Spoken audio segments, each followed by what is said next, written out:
Bonjour à toutes et à tous, bienvenue sur les 92.5, 99.1, 100.9. C'est le rendez-vous des artistes avec Mado. Elle a pour invité aujourd'hui Lionel Langlais. Bonjour Mado, bonjour Lionel.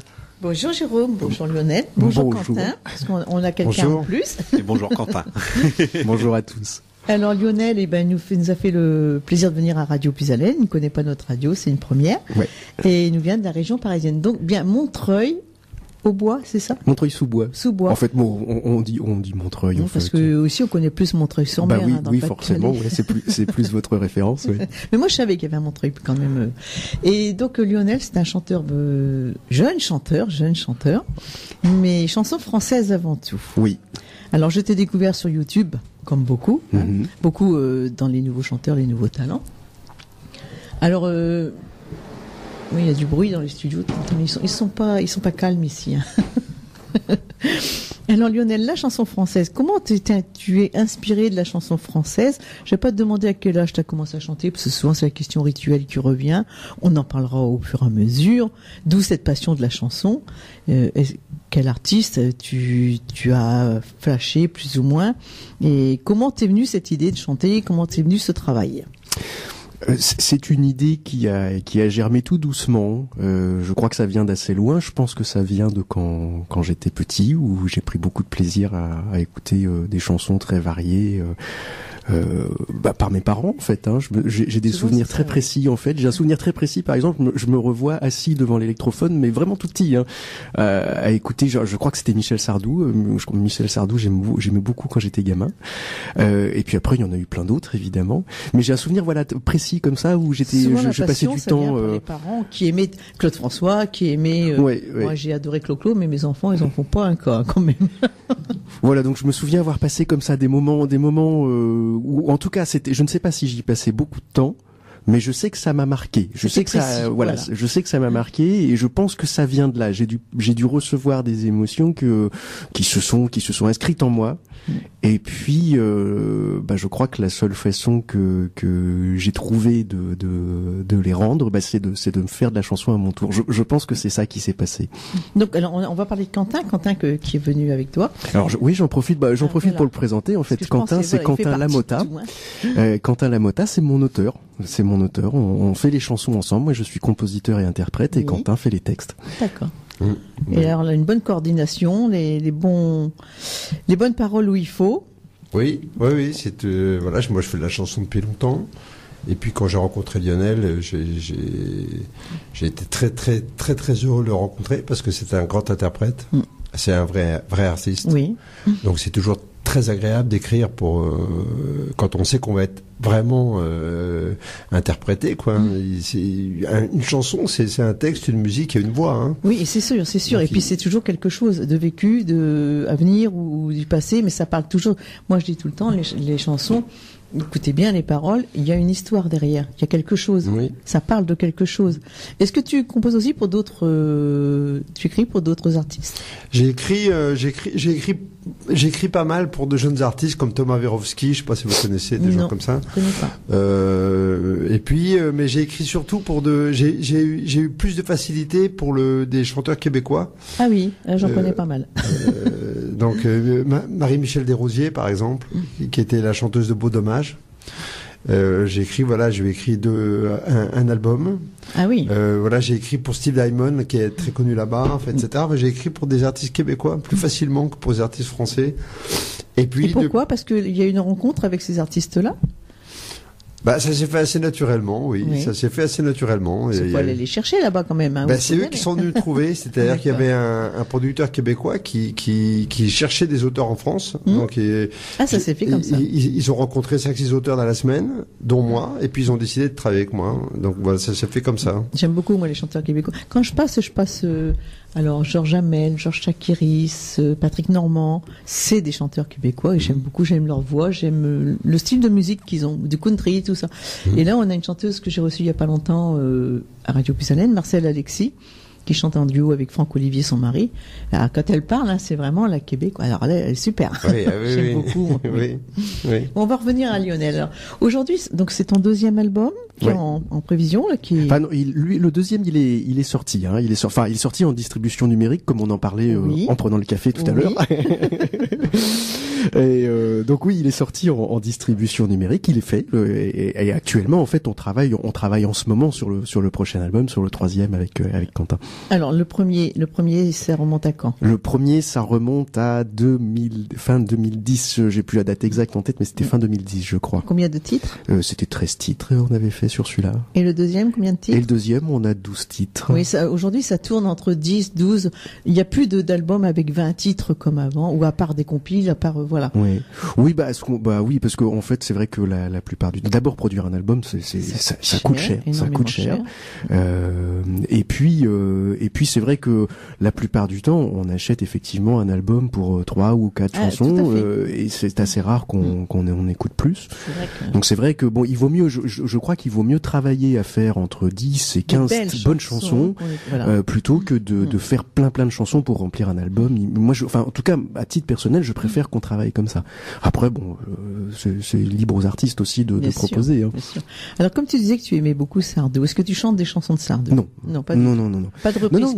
D'ailleurs, j'ai parlé de Sardou parce que lui m'a marqué quand j'étais enfant. Oui, il y a toujours un artiste qu'on a plus ou moins. Qui est très important. Ben, je crois, moi j'ai perdu mon père quand j'étais petit. Oui. J'avais 6 ans.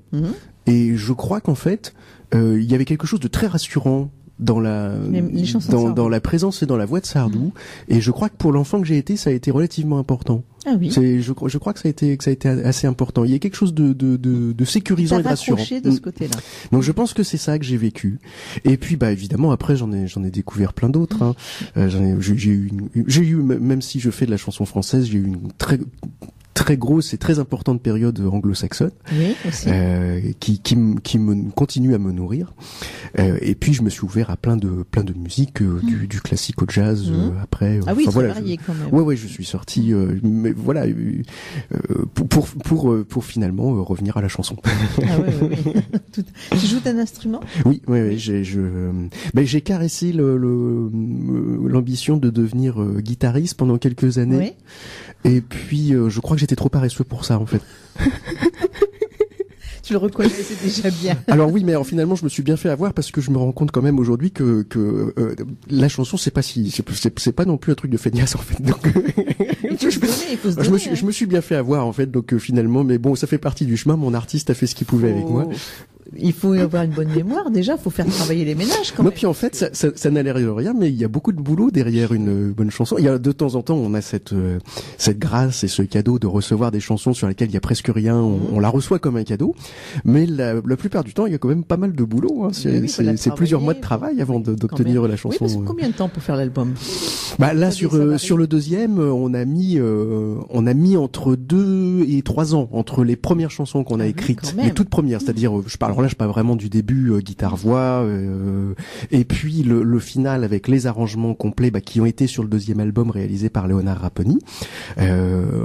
C'est entre 2 et 3 ans de travail en tout, entre les toutes premières chansons et puis le résultat final. Non, un travail bien fait quand même, parce que quand on prend du temps comme ça, je pense que c'est bien accompli. Oui, et le temps, ça sert à ça en fait. Je crois que ça sert à ça, c'est-à-dire que on a tendance de temps en temps à oublier cette dimension-là, mais par exemple quand on fait une chanson, faut se projeter loin. Oui. Faut s'imaginer la chanter dans 15 ou 20 ans. C'est assez important, et c'est important aussi de se donner du temps entre le moment où on a une idée qui nous enthousiasme et puis le moment où la chanson va être finalisée. Il faut se donner le temps, c'est important, il faut se donner du temps. Par exemple, ça fait partie des petits affres de la création avec Quentin a un caractère très enthousiaste. Lui, il a tendance à s'emballer très vite sur un titre, et moi je vais avoir le contraire. En fait, il y a un équilibre qui se crée assez naturellement, et au final, on sait qu'on a une bonne chanson, on est content du résultat quand la chanson nous surprend tous les deux, et qu'au final elle est pas tout à fait celle à laquelle on s'attendait au départ. Quentin, il est plus fonceur et toi tu prends ton temps. Oui, il s'enthousiasme beaucoup, et moi j'aurais tendance à freiner l'enthousiasme parce que je sais que le temps est très important et qu'il faut que... T'aimes bien le travail bien fait. Ouais. Ah mais Quentin aussi aime beaucoup le travail bien fait. C'est juste une question d'enthousiasme. Il s'enflamme assez rapidement, donc moi je vais avoir tendance à modérer. Et au final, il y a un équilibre qui se crée. D'où l'entente quand même, c'est merveilleux parce que c'est vrai que pour travailler ensemble comme ça sur la chanson, sur la musique, il faut vraiment être accordé les violons, comme on dit. Hein. Oui, c'est important, c'est important. Alors on va s'écouter une première chanson. Je sais pas si mon GG il est prêt. Non, il est en grande conversation avec la présidente. Il est en train de failloter. Il est en train de demander une prime de fin d'année. Non. Ah bah non, voyons. Ah bah non. Alors tu nous as calé. Eh bien, je vous ai calé dans ton petit cœur. Ah bah c'est gentil. J'aime bien quand tu me parles comme ça. Eh bien, c'est tout de suite, c'est sur Puisalène FM. Lionel Langlais sur Puisalène. Une très belle chanson de Lionel Langlais qui nous a fait le plaisir de venir ici dans les studios de Radio Puisalène dans le rendez-vous des artistes avec Mado. Alors celle-ci, je crois que le mercredi, vous allez l'entendre assez souvent quand même.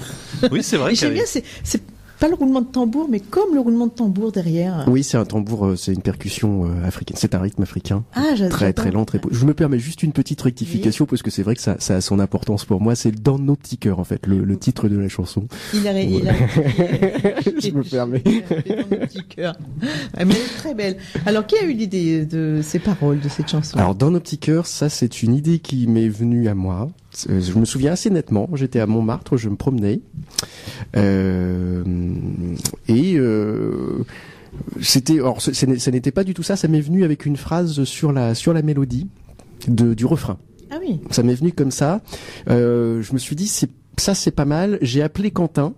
Ça l'a emballé, et on a commencé à travailler. Là, ça fait partie des chansons où on a commencé à travailler un peu chacun de notre côté.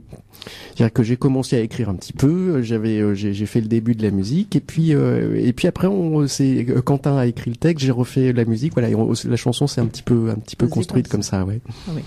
On va rappeler le numéro de téléphone s'il y a des auditeurs ou auditrices qui veulent faire un petit coucou à Lionel ou à Quentin, puisqu'ils sont là tous les deux, poser une question, demander quelque chose, eh bien le 03 44 75 30 00, comme d'habitude, vous pouvez nous appeler, il sera un plaisir de vous répondre, et mon GG aussi.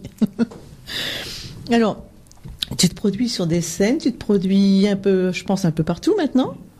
Alors, je me suis beaucoup produit sur scène pendant 7 ans, et j'ai mis entre parenthèses la scène là depuis un an.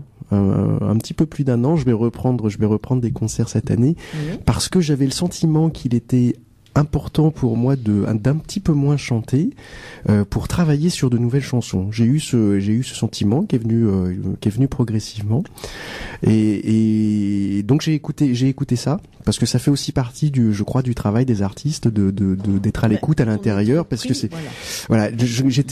j'ai beaucoup chanté, je me suis dit ok, il faut peut-être arrêter un petit peu la scène pour que toute l'énergie soit concentrée sur la création. Oui, tout à fait. Ça me paraissait important. Et puis aussi, c'est un petit peu parce que quand on chante beaucoup, souvent comme ça, c'est un peu comme comme une terre qu'on travaille tout le temps. Il y a un moment, c'est important. On le sait, oui, c'est très important de temps en temps de laisser un peu en jachère, laisser reposer la terre. Faut que les sédiments descendent, et c'est ce qui enrichit la terre. Et donc, je me suis mis au repos de ce point de vue-là sur la scène, et là, je vais pouvoir reprendre. J'ai pas encore de date fixée, mais je chantais notamment dans les kiosques à Paris tous les étés, donc ça je vais le refaire. J'ai quelques projets qui ne sont pas encore concrétisés, mais que j'ai pour cette année. Alors les gens qui veulent te contacter justement, parce que souvent ça intéresse les gens, pour des scènes, pour les fêtes de la musique, on peut te contacter comment? YouTube? Oui. Très facilement. Facebook, comme tu m'as contacté toi, sur ma page artiste Lionel Langlais. Sur mon mail, c'est lionellanglais@orange.fr. On le rappellera tout au long de l'émission pour les gens qui veulent garder le. Voilà, c'est très simple, un simple mail, un contact sur Facebook, et je réponds quoi. Ça c'est bien. Voilà. Moi, il m'a répondu tout de suite. Il y en a, ça fait 2 ans que j'attends. C'est pas gentil, mais c'est vrai. Oui, Mado, oui, on va venir, oui. Et je te remets tous les mois, on recule, et tous les mois, on fait quelque chose. Hein? Je parle de quelqu'un. Ah ouais, ça fait 1 an et demi qu'il me fait le coup, là. Et alors que généralement, quand les artistes, on les sollicite, tout de suite, il y a une date qui tombe, et puis on arrive à caler rapidement. Oh, et puis il y a quand même pire que de se faire recevoir chez vous. Je pense. Alors, est-ce que tu chantes en duo quelquefois? Ça t'est arrivé? Non, Non. ça ne m'est encore jamais arrivé. J'imagine que ça pourra arriver. Ça s'improvise quelquefois. Ça sera un exercice sûrement qui m'intéressera, mais pour l'instant l'occasion c'est pas présenté, non. Alors quand tu chantes, il y a un groupe de musiciens avec toi, t'es accompagné? Alors oui et non, c'est-à-dire qu'en fait je chante, moi je m'accompagne à la guitare, Oui. donc comme je te disais tout à l'heure, j'ai Ta passion de caressé guitare, un petit oui. peu l'ambition de devenir guitariste, donc j'ai un niveau de guitare qui est tout à fait correct, donc je peux m'accompagner à la guitare, c'est un peu plus riche que du simple accompagnement. Oui. Et puis je m'accompagne aussi sur les bandes son pour le deuxième album. Comme beaucoup, hein. Voilà, je m'accompagne sur bande son, ce qui est un exercice intéressant, très Ah oui intéressant. aussi, parce que c'est encore un autre travail. Ouais, c'est encore autre C'est encore chose. différent. Ouais, tout à fait. Alors t'as commencé à chanter à quel âge finalement? On y vient. Bah, enfin, Il est tout jeune, rassurez-vous. non mais c'est difficile pour moi de donner vraiment un âge.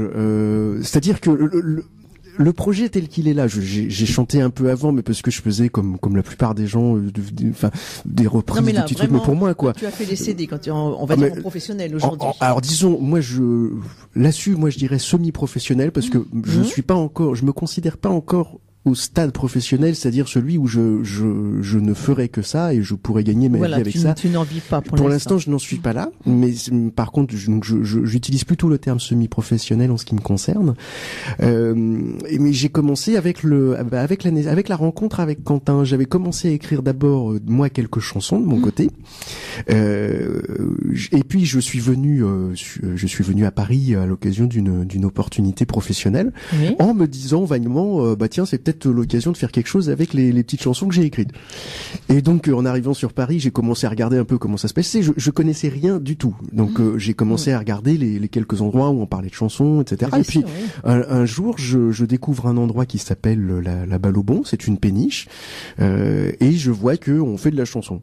Bon, donc j'y vais par curiosité. Je vois qu'il y a une scène tous les dimanches, un coplateau ou une fois par mois. Donc j'y vais deux, trois fois. Et puis Julie Darnal, la femme qui tient l'endroit, me repère. C'est-à-dire qu'elle voit que je commence à fréquenter l'endroit. Ah oui. Et puis un jour, je viens avec ma guitare, pas pour chanter, mais parce que je dois rejoindre un copain. Même pas. Je dois rejoindre un copain après. on avait prévu de faire un petit bœuf ensemble. Et puis elle me voit avec la guitare et elle me demande si je veux interpréter 2 ou 3 chansons à la fin du coplateau. Donc je lui dis oui. Bah oui. Je lui dis oui. Et bah, il se trouve que dans la salle, il y avait Quentin ce jour-là. Ah ouais, d'accord. Et Quentin est venu me voir. J'ai fait 2 chansons. Et Quentin est venu me voir après en me disant, bah vous avez sur vos 2 chansons là, il y en a au moins une que je trouve vraiment vraiment pas mal. Donc on discute un petit peu, il me remet sa carte, et puis on a pris rendez-vous ensemble et on a commencé à travailler ensemble à partir de ce moment-là. Donc ça c'était il y a avant le premier album 2010, donc ça devait être fin 2008 ou 2009, quelque chose comme ça quoi. Oui, il y a déjà un bon parcours quand même, hein, parce qu'on arrive là en 2017, donc ça fait quand même, c'est déjà bien. Ouais, ouais.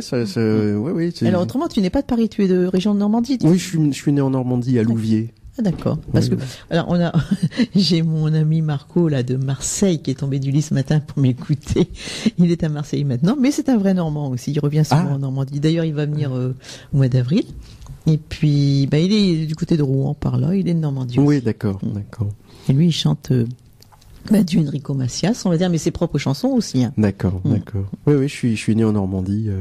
Avant, je disais près de Rouen, parce que je croyais que les gens ne connaissaient pas Louviers, puis en fait, j'ai constaté qu'à peu près, il y a plein de gens qui connaissent Louviers grâce à la chanson Marco, sur la route de Louviers.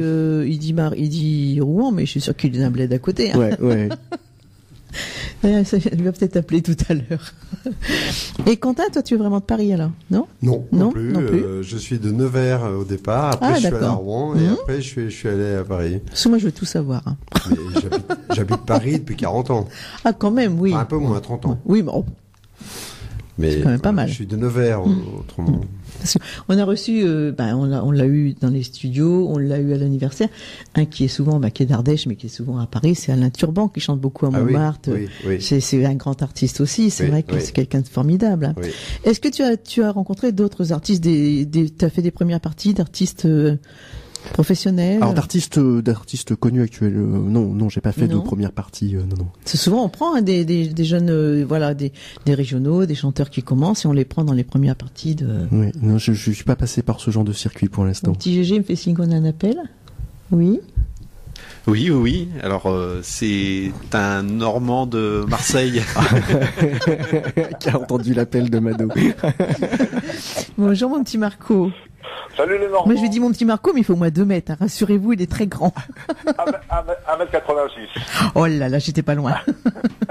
Tu es tombé du lit À 6h45, imagine. Voilà, moi 5h30.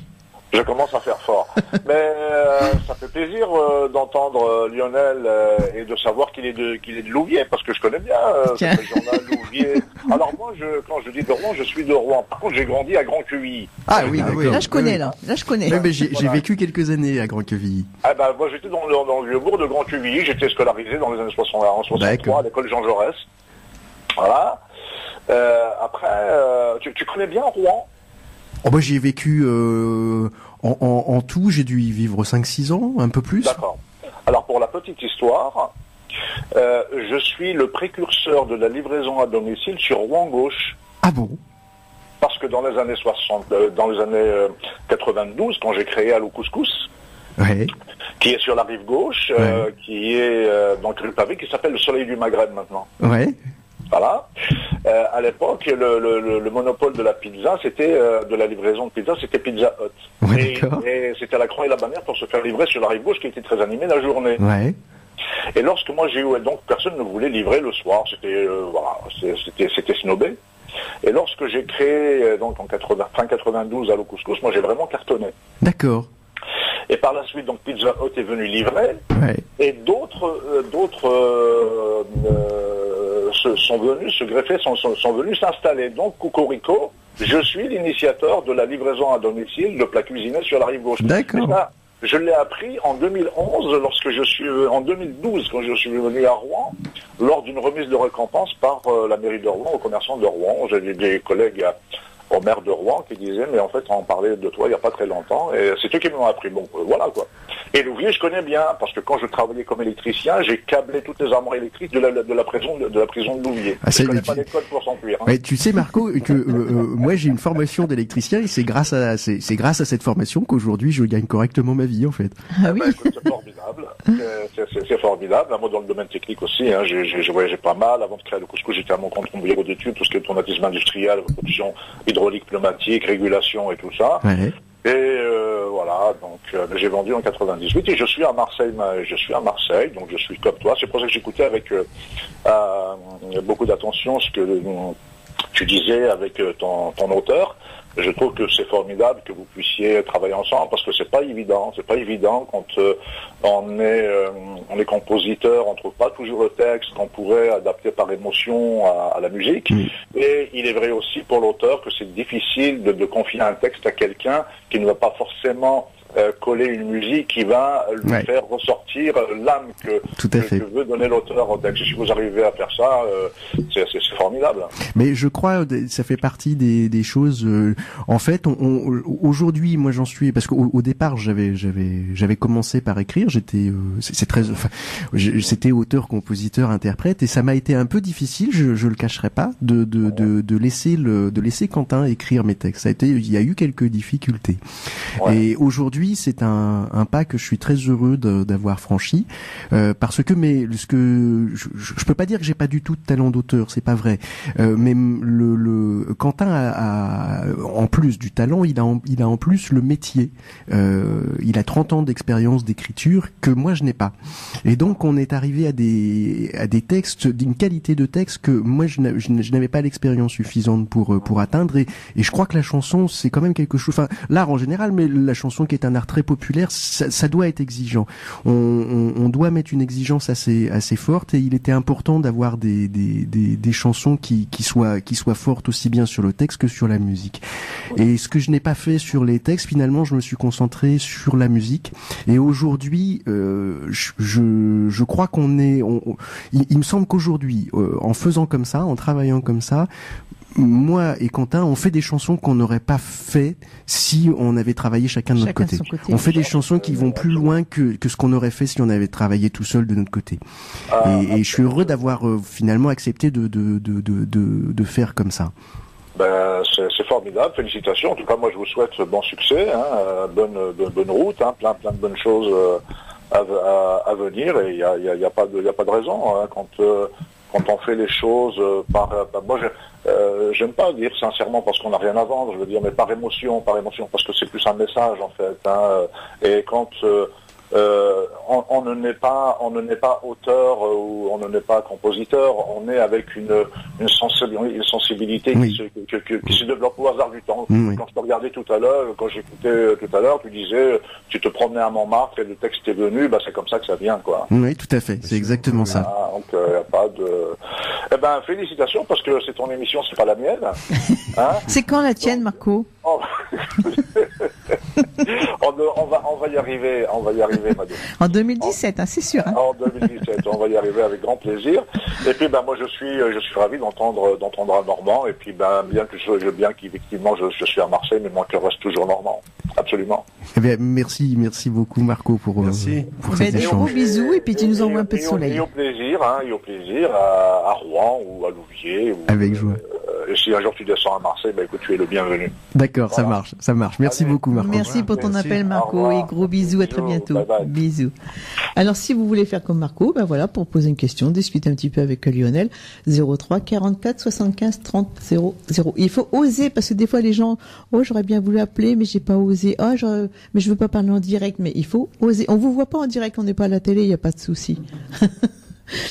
Bon, alors, qu'est-ce que tu en penses de ces conseils de ce monsieur? Les conseils sont des conseils de la discussion que vous avez. C'est très agréable. Moi, c'est ce que j'aime bien dans des moments comme ça. Ce sont des moments inattendus. On rencontre des gens. Voilà, c'est ce que j'aime bien dans ce genre de cadre. Et puis des fois, c'est vrai de se découvrir, de faire d'autres rencontres aussi. Ça fait du bien aussi. Comme je te disais, est-ce que tu as fait des premières parties d'artistes connus ou autres? Pas spécialement. Non, pas pour l'instant. Mais par contre, ça reste quelque chose auquel je suis très ouvert. Oui, parce que bien souvent, quand ils se produisent, moi, je vois les artistes que je reçois régulièrement. Bon, maintenant il y a national, international et tout. On a eu Michel Thor il y a pas longtemps dans un petit village pas loin de chez nous, la Verberie, qui a pris 3-4 chanteurs régionaux, 3 qui sont passés en première partie, mais pour eux c'est beaucoup déjà. Ce sont des opportunités qui peuvent être importantes. Didier Barbelivien qui fait ça régulièrement aussi. C'est vrai que. Alors là, sur Paris, bien sûr, mais alors si on t'appelle, est-ce que tu es prêt à aller partout? Si on t'appelle dans le Nord, parce que moi je travaille beaucoup avec le Nord et Pas-de-Calais aussi, je suis beaucoup là-bas et en Belgique. Ah oui, moi je suis prêt, bien sûr. Tu es prêt à partir un peu partout et te faire connaître dans d'autres départements, sans pour l'instant parler de l'étranger. On va rester en France quand même. Hein. Ouais, non, mais c'est parce que j'ai eu une opportunité professionnelle que je suis, comme on dit souvent, monté à Paris. Même c'est ce qu'on dit, on monte à Paris. Hein. Mais voilà, après. On descend à Marseille. Après, moi, le public, il est partout. Hein. Oui. On va s'écouter une autre chanson, Gégé? Oui. Alors, j'ai peut-être une ou deux. Tu peux en enchaîner deux, qu'on puisse bien découvrir l'artiste quand même. On va commencer par Je fais tout comme. Je me suis pas trompé. Parle-nous de cette chanson. Elle est venue comment, cette chanson? C'est bon. Je fais tout comme. Alors ça fait partie. Moi personnellement, on ne devrait pas, c'est comme ses enfants, on ne devrait pas avoir un enfant préféré. Mais en fait, elle fait partie de mes chansons préférées. Ça fait partie de ces chansons, c'est un peu des cadeaux, ça. C'est un peu, moi je la considère un peu comme un cadeau, c'est-à-dire que c'est venu. On avait beaucoup travaillé sur 2 ou 3 autres chansons avant, et celle-ci, je la vois presque comme une récompense du travail qu'on avait fait ensemble. C'est-à-dire qu'elle est venue comme ça très facilement. On est parti d'une phrase ou d'un très court passage d'un ancien texte de Quentin. D'accord. Et tous les deux, on repère une phrase qui nous plaît. Et on est reparti là-dessus, ça nous a pris un après-midi. Alors après, on a évidemment fignolé et retravaillé. Mais ça nous a pris un après-midi, et là, on a su, tous les deux, on a su qu'on avait une chanson qui nous tenait particulièrement à cœur. Alors, on s'écoute. 11h58 sur Puisalène FM, sur les 92.5, 99.1, 100.9, également le www.radiopuisalène.fr, on nous écoute partout en France, partout dans le monde. Et on est de retour avec Mado, avec son invité Lionel Langlais. Et t'étais en vacances, Gégé, mais t'as rien oublié, hein? Non. Alors Lionel, on va revenir à ces chansons en prévision un 3e album. Ouais. C'est quand même bien déjà. Ouais, oui, qu'on est en train d'écrire là en ce moment. Il y en a un peu plus de la moitié. On a à peu près les 2 tiers des chansons qui sont écrites. Et voilà, on travaille, c'est du travail en fait, beaucoup. Beaucoup. Quentin, tu peux parler un petit peu aussi, hein, parce que... Oui, bien sûr. Allez, parle-nous. C'est très dit. Alors, tu travailles donc pour Lionel, pour d'autres artistes. Alors là, je me permets, là, c'est moi qui réponds. Il est hors de question que Quentin travaille pour d'autres artistes que moi. Je suis absolument jaloux et exclusif et je ne veux pas. Il est à toi. Voilà. Là, depuis que je travaille, depuis que j'écris pour lui, je n'écris pas pour d'autres artistes. D'accord. Mais c'est bien, c'est vraiment la complicité. Oui. Et je fais autrement du coaching artistique, mais pas avec des chanteurs, avec des musiciens classiques, avec des comédiens. Je fais des comédiens artistiques. aussi. Mais en tant qu'auteur, je ne travaille. Alors, tout à l'heure, je te demandais si tu avais déjà rencontré. Oui, tu as déjà rencontré des grands artistes, je pense. Bah, moi, tous les jours, devant le... Voilà, ça, c'est une bonne réponse. Non, mais en fait, une rencontre avec un artiste, c'est pas forcément une rencontre physique ou. Non, mais à chaque fois que j'ai découvert un artiste, à chaque fois, même sur Internet, c'est une rencontre pour moi. C'est-à-dire que l'essentiel, c'est ce que ça vous fait, c'est ce que ça fait en vous, ce que ça provoque en vous. Vous rencontrez à travers un artiste, il va réveiller en vous des parties de vous que vous n'entendez peut-être pas, et vous rencontrez à travers un artiste des émotions, des choses que vous n'auriez vous rencontrez des parts de vous-même, des choses de vous-même. Ça vous met en contact avec des choses de vous-même qui sont peut-être un peu dans l'oubli, un peu dans l'ombre. Oui, mais voir par exemple, aller voir Johnny Hallyday, aller voir Goldman, est-ce que tu as déjà été? Oui, bien sûr, oui. Mais en fait, je suis pas allé voir beaucoup de concerts, pas tellement, parce que j'en ai pas eu spécialement l'occasion, parce qu'un concert c'est cher. Ah bah je t'emmène avec moi. Si un concert c'est pas donné, et j'ai eu la vie que j'ai eue jusqu'à présent fait que j'ai pas eu l'opportunité d'aller voir beaucoup de concerts. J'en ai vu quelques-uns quand même qui m'ont relativement marqué, qui étaient importants pour moi, mais je peux pas dire que je sois quelqu'un qui voit beaucoup de concerts. Ça, je mentirais si je disais ça. Ah ouais, moi j'en vois beaucoup. Je vais beaucoup dans les concerts. Je suis toujours partie. Et je vais rencontrer les artistes, j'adore. Ouais. Dernièrement, j'étais avec Danny Briand, Franck Michael, par exemple. Chaque fois, je vais discuter avec lui, on rigole, il y a des blagues et tout. Et puis, Danny Briand, j'étais en sa loge, avec qui on a fait des photos, super. Il y en a qui sont très, très gentils. Puis d'autres un peu plus distants ou un peu plus, mais bon, moi, à chaque fois, c'est vrai que j'ai pas à me plaindre, ça se passe bien. Ouais. C'est vrai que, là, moi, ça compense avec Lionel. C'est-à-dire que moi, j'ai vu pratiquement tous les grands artistes. Oui. Oui. J'ai vu tous les grands artistes, à part, j'ai pas vu Brel sur scène. Non, oui, moi non plus. Mais tous les autres, je les ai vus sur scène, et j'ai vu beaucoup de concerts. Ouais. Ah, moi j'adore, je suis toujours partie.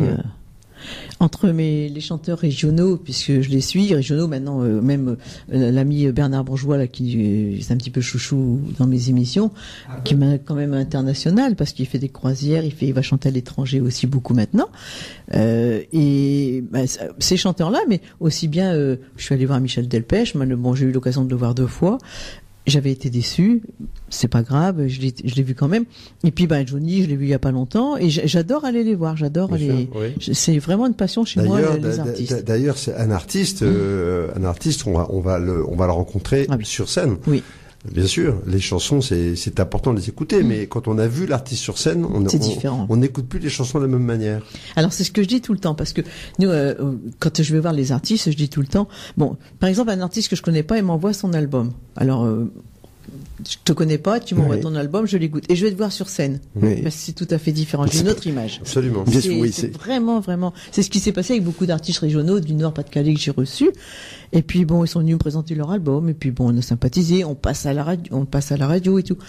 Et puis sur un week-end où ils chantent quelque part, je vais les voir. Et alors là, c'est pas le même homme ou c'est pas la même femme. Oui. C'est tout à fait différent. D'ailleurs, ça fait partie des premiers conseils que j'ai donnés à Lionel. Je lui ai dit, ton métier, c'est la scène. Ah oui, aussi, c'est important. Et très vite, il a fait de la scène et beaucoup de scènes. C'est-à-dire que c'est quelqu'un. Les gens, ils veulent voir l'artiste. C'est quelqu'un quand même qui faisait, jusqu'à cette année où il a décidé d'arrêter pendant presque un an. Oui, faire un petit break, ça arrive. Mais jusqu'à cette année, il chantait au moins une quarantaine de fois par an. Ah oui. Donc c'est quand même beaucoup. C'est énorme. C'est vrai que je reviens sur le propos propos que je tenais il y a une minute, c'est pas tout, enfin ça pouvait s'entendre comme quoi la scène n'était pas forcément si importante. Si, la scène c'est très important. En fait, la rencontre concrète avec le public est très importante, et il se passe un moment là qui est vivant, unique et inaltérable en fait.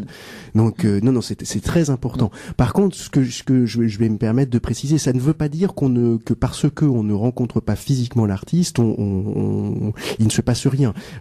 C'est le fait, moi j'ai eu des émotions très très fortes sans rencontrer des artistes, et ça a réveillé en moi l'artiste qui sommeillait.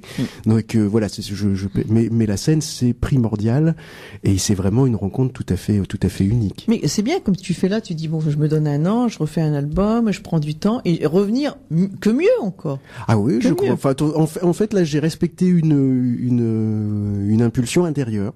J'ai respecté ça parce que ça a été un peu compliqué. J'ai même beaucoup hésité à en parler à Quentin. J'ai réfléchi plusieurs semaines avant de lui dire écoute, j'ai ça en tête, parce que ça faisait parce que effectivement il m'avait dit dès le début il faut vraiment que tu fasses de la scène et faut se faire connaître quand même. Oui, il y a ça, et puis la scène c'est une expérience, ça s'apprend. Il y a aussi tout le côté métier, tout le côté métier que je connaissais pas du tout. Il y a le track tous les jours, à chaque fois il y a le track. Ouais, le track, c'est quelque chose que j'ai découvert qui est quand même très désagréable. Même les grands artistes, avant de rentrer sur scène, ils ont le track. Alors c'est un côté rassurant, c'est-à-dire que je de temps en temps je m'intéresse à la vie d'autres artistes, et les plus grands en parlent toujours. Ils ont tous connu le track ou une forme de track, tous. Donc ça rassure un petit peu, ça relativise un peu quand on le ressent en tout cas. Quand on les voit arriver sur scène, c'est bien. Ben moi j'adore Patrick Bruel. Alors Bruel, moi c'est mon dieu en ce moment.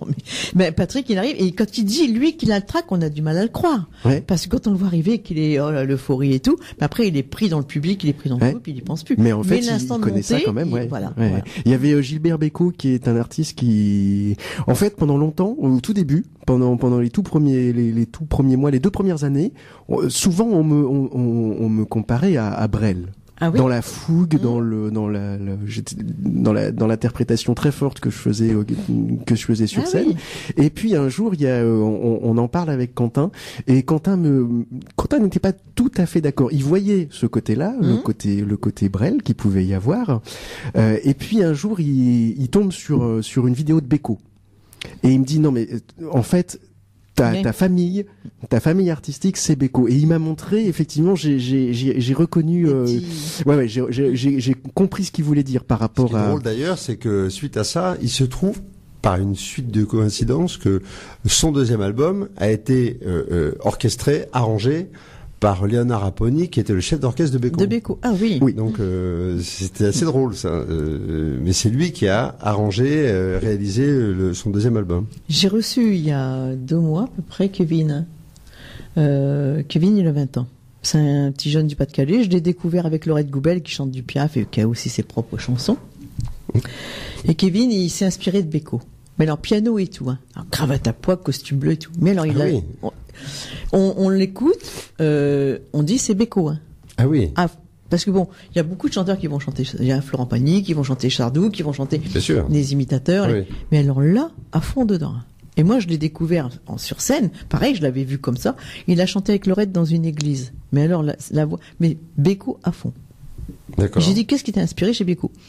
Il me dit par mes parents aussi, par mes parents, et puis j'aime l'homme, et puis j'aime sa façon. Il chante, il a des chansons à lui. Il s'est identifié à Bécaud. Il s'est identifié à Bécaud. Et c'est vrai qu'il n'y en a pas beaucoup de jeunes. Non. Qui s'identifient à Bécaud. Parce que. Là, moi, je me permets juste de préciser. Je ne m'identifie pas à Bécaud, comme je m'identifie pas à Brel, ou, enfin, ce qui serait, à mon avis, un peu prétentieux. Mais par contre, je me reconnais dans une certaine famille. Oui. C'est comme une branche familiale. C'est un peu ça. Kevin, mais la voix et tout, il a vraiment le Bécaud. C'est vrai que. D'ailleurs, en fait, les artistes les plus importants, ils ont finalement ils ont imposé un personnage unique. En fait, Gilbert Bécaud a imposé son personnage, Jacques Brel a imposé, Johnny Hallyday aussi. Ils ont imposé, ils portent un personnage, un interprète qui s'impose à eux et qui s'impose finalement au fur et à mesure au public, un peu comme une évidence. Quand tu prends Johnny, il y en a des sosies de Johnny, mais rien qui. Je les aime, j'en ai rencontré, c'est marrant. Voilà, toi qui vas beaucoup au concert. J'imagine que c'est pas tout à fait la même chose. J'en ai vu beaucoup. J'ai vu Johnny quand même très souvent, Ouais. ça n'a rien à voir, mais rien du tout. Bien sûr, bien sûr. C'est normal. Il y a qu'un génie à l'idée. Et par contre, c'est vrai aussi, tu parlais de la différence qu'il peut y avoir entre l'artiste quand il est sur scène et l'artiste en dehors de la scène. C'est vrai que ça, c'est quelque chose qui est pas toujours évident pour les gens qui sont, pour le public qui peut être très enthousiaste à l'idée de rencontrer un artiste. Oui. Mais l'artiste interprète qui monte sur scène, c'est effectivement pas le même. Lionel, moi dans ma vie, il y a Lionel Le Boisselier, c'est mon nom d'origine et d'état civil, et il y a Lionel Langlais.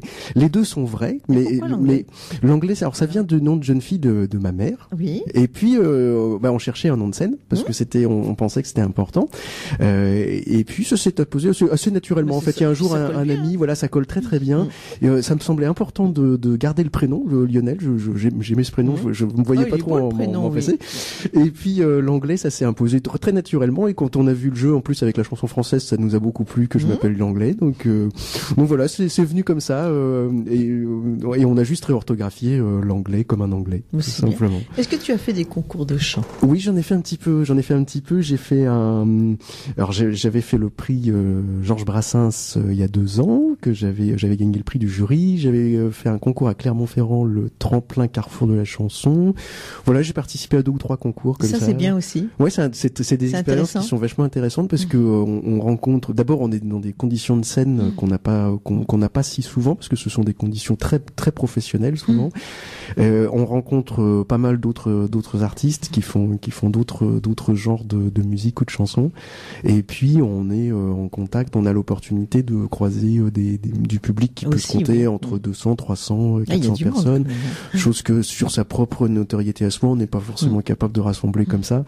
Et puis aussi parce qu'on a quand même assez souvent un jury pro. Très pro, alors même si on ne gagne pas forcément quelque chose, ce qui est pas, on peut bénéficier de conseils, on peut faire des rencontres qui sont importantes, qui sont intéressantes. Qu'est-ce que tu penses des télé-réalités, The Voice et tout ce que tu veux? Alors j'entends. J'aime bien poser cette question. Moi, j'entends un petit. Je ne sais pas si tu aimes toi ce genre d'émission. Jamais je regarde. Moi, en fait, moi j'avais un avis relativement tranché sur ce genre d'émission. Et en fait, je ne regardais pas d'ailleurs, pour être tout à fait honnête. Comme moi. Et puis un jour, je suis tombé totalement par hasard. Sur un passage de The Voice où il y avait Mika qui était en train de donner un conseil à un jeune chanteur ou une jeune chanteuse. Et j'ai trouvé ce conseil très juste. Ah oui ? Très juste. Et alors, je suis pas devenu un accro loin de là de ce genre d'émission, mais j'ai un peu remis en question et j'ai regardé cette saison-là c'était The Voice, je crois. J'ai regardé cette saison-là en partie parce que je me suis quand même rendu compte on peut aimer ou pas le côté vraiment télé-réalité avec toute la mise en scène qu'il y a autour. Mais quand même, pour quelqu'un qui veut faire de la scène, il a quand même affaire à 4 professionnels. 4 grands professionnels qui ont une carrière et qui peuvent donner des conseils qui, s'ils tombent pas dans l'oreille d'un sourd, ça peut fructifier. Donc je regarde un petit peu comme ça et j'ai changé un petit peu de mon point de vue par rapport à ce genre d'émission à cause de ça, à cause de ce moment-là. Moi, j'ai regardé à une époque, ça remonte quand même, parce que j'ai regardé à l'époque de Grégory Le Marchal. Oui. Bon, j'aimais bien il y avait Élodie Frégé, je les aimais bien, mais comme je dis, malheureusement, lui, il est parti. Mais on les propulse, on les pousse. Ça fait quoi? Un four pendant un moment, et puis d'un seul coup c'est terminé, il n'y a plus rien, il n'y a plus personne. Je crois que ça peut être très difficile à vivre pour quelqu'un qui passe par ce genre d'émission, si effectivement il vit ça, parce que en fait le chemin naturel, c'est plutôt de commencer, il me semble, par des petites salles, par des petites rencontres, des petites choses, et c'est des choses qui sont pas forcément si faciles. C'est pas si simple de se retrouver. Moi, j'ai chanté par exemple pendant 1 an et demi dans un théâtre qui s'appelle le théâtre Darius Milhaud à la Porte de Pantin. J'en profite pour saluer toute l'équipe avec qui je suis resté en contact depuis.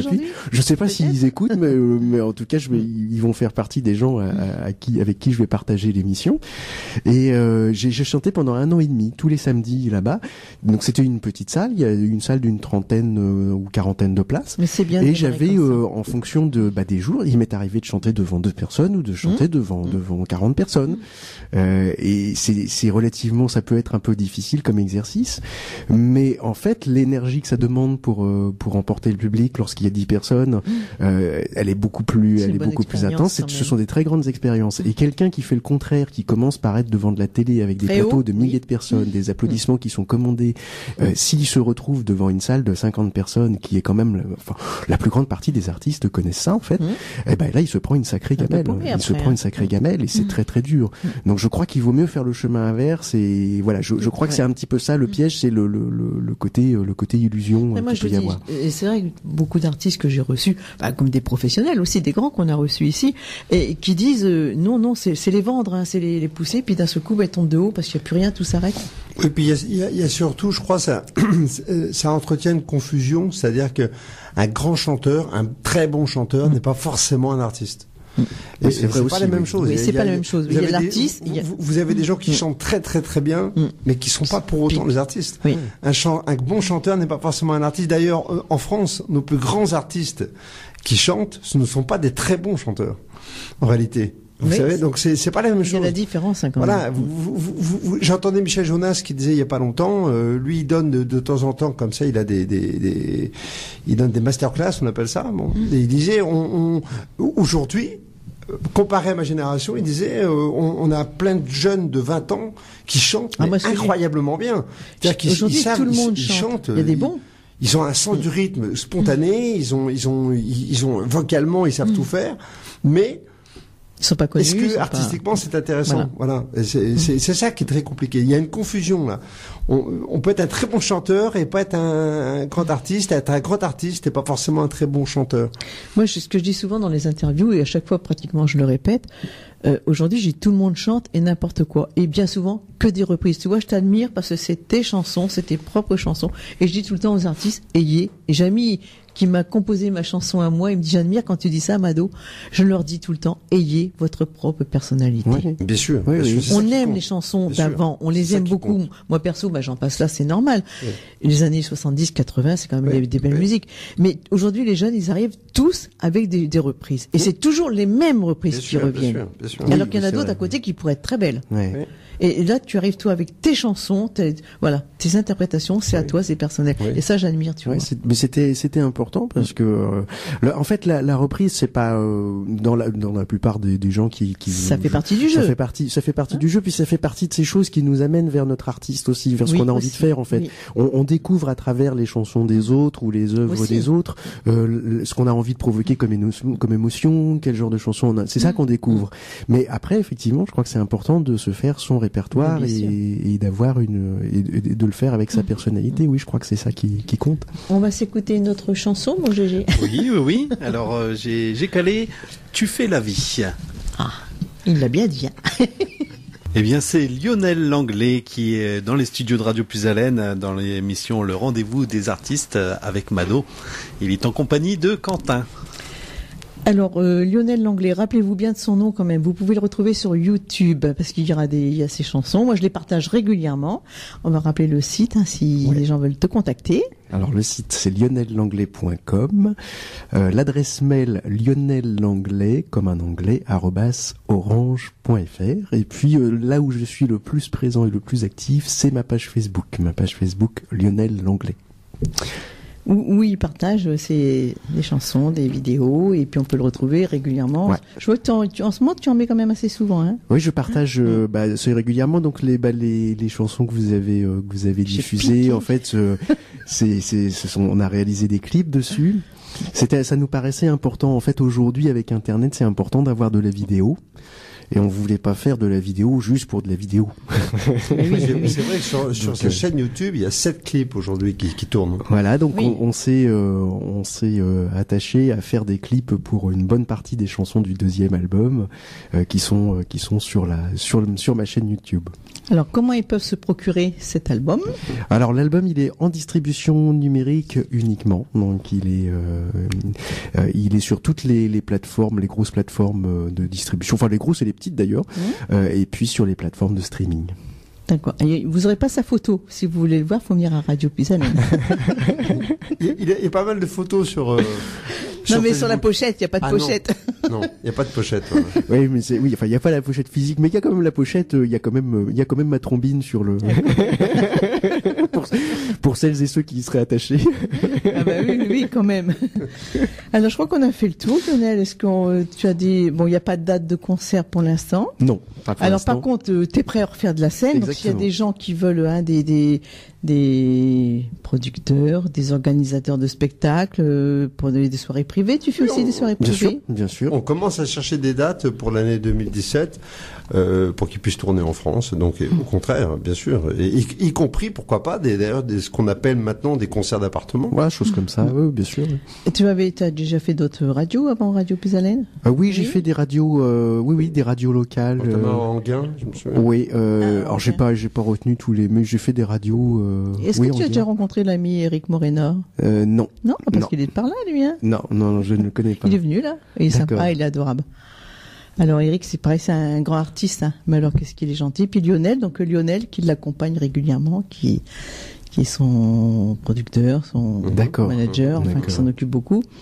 C'est un grand homme, mais c'est quelqu'un de très gentil, très simple. Et il habite à Enghien, justement. Et il est beaucoup sur Paris, il traîne beaucoup par là. Toujours avec son chapeau aussi, ça me fait penser comme Quentin, là, le chapeau. Ben là, c'est pareil. C'est quelqu'un à rencontrer parce que souvent, Lionel, dans ses premières parties, il prend des jeunes artistes comme toi, qui D'accord. produit, qui fait rencontrer, qui fait découvrir. Et avec Lionel qui s'en occupe, donc je vais en parler à l'autre Lionel. Donc, si voilà, il y a des organisateurs de spectacles pour des fêtes de la musique, pour des soirées privées, pour des manifestations. Et puis, je sais que j'ai des amis animateurs qui m'écoutent sur d'autres radios. Et je pense qu'il y aura des appels pour que tu Ah ouais, ça sera avec grand plaisir. faire découvrir un petit peu plus et dans le Nord et Picardie, hein, parce que les Hauts-de-France maintenant. Hein. Ah oui, c'est vrai, Les les Hauts-de-France. La semaine prochaine, je reçois Alain Boudard, Alain chanteur. C'est un chanteur du Nord aussi, du côté de Lens, un supporter de Lens, le Lens Club, c'est vrai que. Et il va venir nous présenter son nouvel album, Le Soleil des Hauts-de-France. Oui, c'est ça. Oui, c'est Ouais. ça. Voilà, c'est un bout en train, oh là là, mon Dieu, on rigole bien avec lui aussi. Si tu sais pas quoi faire, tu nous écoutes la semaine prochaine. D'accord, avec sur plaisir. Internet. Alors donc, Lionel, moi je te remercie d'être venu à Radio Puisalène pour parler de tes chansons, de tes prestations. Quentin, merci d'être avec nous aussi. Merci de votre accueil et puis bonjour à tous vos éditeurs. Et puis, écoute, je m'engage pas pour aujourd'hui, mais je pense que tu vas venir chanter dans la salle Jackie Denain dans le courant 2017. Bon, ça sera avec grand plaisir. Et à la radio dans la salle Jackie Denain, et pourquoi pas pour mon association perso, puisque je fais venir aussi mes artistes maintenant dans la région. D'accord. Alors, je vais vous souhaiter un bon retour à tous les deux sur Montreuil, bien sûr. Merci mon petit GG pour ma technique, parce que c'est en vacances C'est avec plaisir. Hein. Il est en vacances et je l'ai débauché. Oh, Demain encore vacances? Oui, il y aura pas d'émission. Il y aura pas d'émission. Bon, Jérôme, demain tu sais où tu dois être alors. Voilà. Alors ce soir vous retrouvez. Non, Nicolas n'est pas là non plus ce soir. Non plus. Il n'est est pas en là. vacances, Mais il n'y a personne. C'est les vacances radiophoniques. Hein, je crois. C'est les vacances. Donc demain pas de GG. Je crois qu'il y a Charles demain après-midi. Je crois que je l'ai vu marqué sur le cahier. Oui. Vendredi, il y a Martial. Je vois, oui. Vendredi, vous retrouvez Martial fidèle au poste de 17h à 21h. Dimanche matin, Martial pour le réveil musette aussi, 1er janvier. Les dédicaces seront assurées par Laure et Rudy.